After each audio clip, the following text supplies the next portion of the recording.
L'Évangile du Seigneur Kimbangu par Ntumwa Massé avec le support des Congo Dieto du 61e anniversaire du Seigneur Kimbangu, écrit par Nemo Andansemi, Nlongia Congo Nemakandala.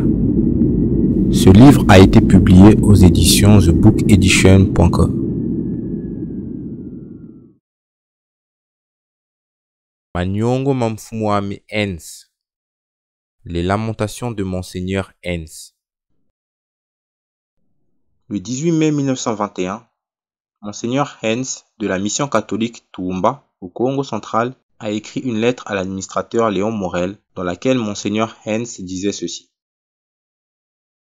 Des nouveaux Ngunza continuent de se lever partout dans les villages.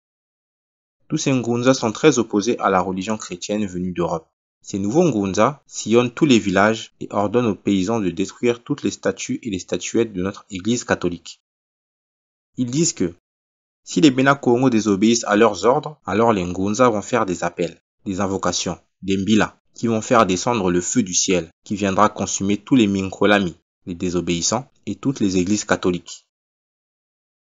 C'est pourquoi la colère des missionnaires européens des églises chrétiennes n'a fait que s'intensifier.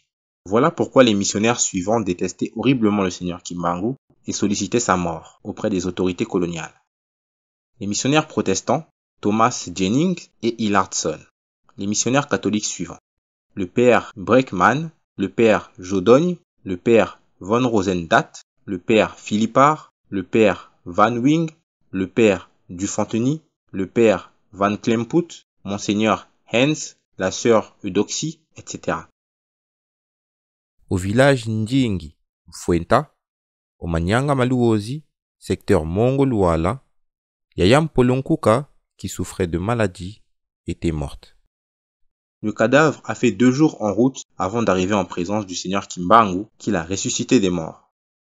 C'est de la même façon que le Seigneur Kimbangu a ramené à la vie Mademoiselle Misengan Tangu, du village Luhombo, secteur Mongo-Luala.